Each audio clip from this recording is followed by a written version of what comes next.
పరమాత్మనే నమః. శ్రీమద్ భగవద్గీత 17వ అధ్యాయము శ్రద్ధాత్రయ విభాగ యోగములు 22-23 శ్లోకములు.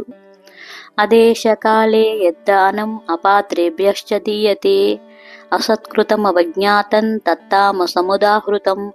ఓం తత్సదితి నిర్దేశో బ్రహ్మణస్త్రివిధః స్మృతః బ్రహ్మణాస్తేన వేదాశ్చ యజ్ఞాశ్చ విదితాః పురా.